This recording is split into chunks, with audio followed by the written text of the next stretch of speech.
BRS పై CM Revanth Reddy fire అయ్యారు. తాను ఉన్నంత వరకు తెలంగాణలో బీఆర్ఎస్ సర్కార్ను రానివ్వబోనని అన్నారు. కేసీఆర్ను గజ్వేల్లోనే రాజకీయ సమాధి చేస్తామన్నారు సీఎం రేవంత్. ప్రముఖ కవి అందశ్రీ జయంతి సందర్భంగా గట్కేసర్లోని ఆయన సమాధి దగ్గర నివాళులర్పించిన సీఎం రేవంత్ అనంతరం అందశ్రీ స్మృతి వనం నిర్మాణానికి శంకుస్థాపన చేశారు. కేసీఆర్, కేటీఆర్లపై తీవ్రస్థాయిలో మండిపడ్డ సీఎం రేవంత్ తన కుటుంబ సభ్యులకు ఉద్యోగాలు ఇచ్చుకున్న కేసీఆర్ తెలంగాణ బిడ్డలను పట్టించుకోలేదని విమర్శించారు.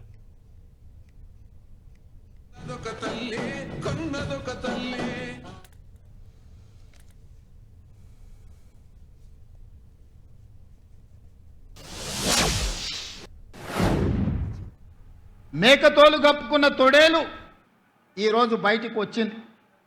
మేకతోలు కప్పుకున్న తొడేలు ఈనాడు మాట్లాడుతుంది. కేసీఆర్ గారు నోటిఫికేషన్లు ఇస్తే రేవంత్ రెడ్డి ఉద్యోగాలు ఇచ్చిండని. నేను అడగదలుచుకున్న ఈ తొడేళ్ల గుంపును ఆనాడు నీ చెల్లిని నిజామాబాద్ పార్లమెంటు ఎన్నికల్లో బండకేసి కొడితే 6 నెలలు తిరగకుందే శాసన మండలికి ఉద్యోగాన్ని ఇచ్చి పంపించింది కదా.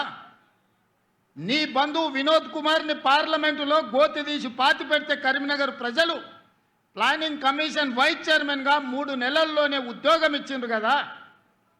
మీ బంధువులైన హరీష్ రావు గారికో, కేటీఆర్కో, లేకపోతే దయాకర్ రావుకో ఇలా చెప్పుకుంటూ వెళ్తే 100 మంది నీ బంధువులకు ఒక్కరోజు ఖాళీ ఉండకుండా ఉద్యోగాలు, మంత్రి పదవులు ఇచ్చినావు కదా. నువ్వు పదవులు అనుభవించినావు కదా. 1 గంట కూడా ఆలస్యం చేయకుండా నీ కోసం, నీ కుటుంబం కోసం, నీ బంధువుల కోసం పడ్డ తాపత్రయంలో తెలంగాణ ఉద్యమమే ఉద్యోగాల జాతర. ఆ ఉద్యోగాల గురించి ఒక్కరోజైనా ఆలోచన చేసినవా? టీచర్ల నియామకాలు చేపట్టినవా? పోలీసు నియామకాలు చేపట్టినవా? డాక్టర్లు, నర్సుల నియామకాలు చేపట్టినవా? లేకపోతే ఇంజనీర్ల నియామకాలు చేపట్టినవా? గ్రూప్ 4, గ్రూప్ 3, గ్రూప్ 2, గ్రూప్ 1 పరీక్షలు ఏవైనా నిర్వహించి నువ్వు ఉద్యోగ నియామకాలు చేపట్టినవా? మేము నోటిఫికేషన్లు ఇచ్చినాం, రేవంత్ రెడ్డి నియామకాలు చేపట్టినన్ని నిస్సిగ్గుగా నడి బజార్లో నిలబడి మాట్లాడుతున్నావు కదా.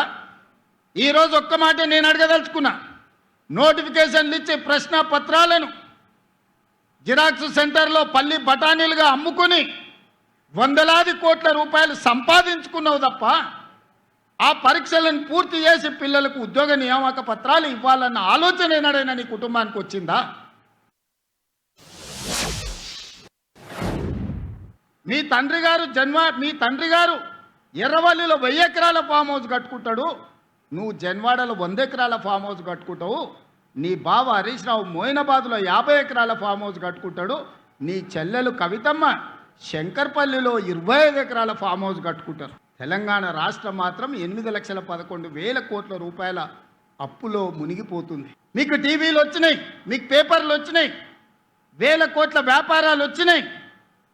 ఇంత ఆగర్భ శ్రీమంతులు, నిజాం కంటే ధనవంతులుగా మీరెట్లా మారుతుంది? 10 సంవత్సరాలల్లా 70,000 కోట్ల రూపాయల అప్పున్న రాష్ట్రం 8,11,000 కోట్ల రూపాయలకు తెలంగాణ ఎట్లా దిగజారిపోయిందో ప్రజలకు జవాబు చెప్పాల్సిన బాధ్యత లేదా అని నిజాంల పైజామాలు ఊడగొడతాం, దిగంతాలకు తరిమి కొడతామని ఇవాళ నేను చెప్తున్నా. ఆనాడు ఆ కవి స్ఫూర్తిగా నిజాంల పైజామాలు ఊడగొట్టి దిగంతాలకు ఆనాడు తరిమిను.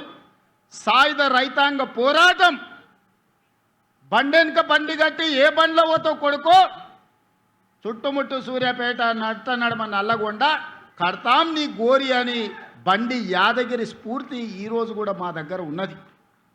ఇవాళ నేను చెప్తున్నా,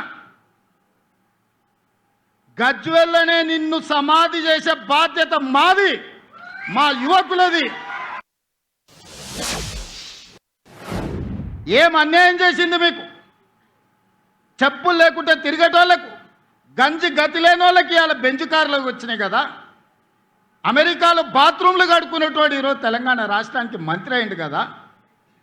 దుబాయ్ పాస్పోర్ట్ బోకరు తెలంగాణ రాష్ట్రానికి ముఖ్యమంత్రి అయింది కదా. ఏం తక్కువ చేసిందని నేను అడుగుతున్నా తెలంగాణ మీకు. ఎన్నడైనా ఏ దుబాయ్కి పంపించే పాస్పోర్ట్ బ్రోకర్ కేంద్ర మంత్రిగా తెలంగాణ రాష్ట్రానికి ముఖ్యమంత్రి అవుతాడని కలలు కన్నాడా? అలాంటి దుబాయ్ పాస్పోర్ట్ బ్రోకర్ని ఇవాళ తెలంగాణ రాష్ట్రానికి ముఖ్యమంత్రిగా తెలంగాణ ప్రజలు చేశారు. అమెరికాలో బాత్రూంలు కడుక్కునే నిన్ను ఐటీ ఇండస్ట్రీస్ మినిస్టర్గా 10 సంవత్సరాలు ఈ ప్రజలు భరించారు. రబ్బర్ చెప్పులు లేని కోమటిరెడ్డి వాళ్ళ ఇంటి ముందల 1000 రూపాయల కోసం గంటల కొద్దీ నిలబడ్డ నిన్ను నీ కుటుంబాన్ని ఈరోజు మంత్రిగా చేసిండ్రు. బతుకమ్మ చీరలు బోనాలు బతుకమ్మలు వస్తే వసూళ్లు చేసే మీ చెల్లెల్ని కూడా ఎమ్మెల్సీ ఎంపీగా తెలంగాణ సమాజం చేసింది కదా.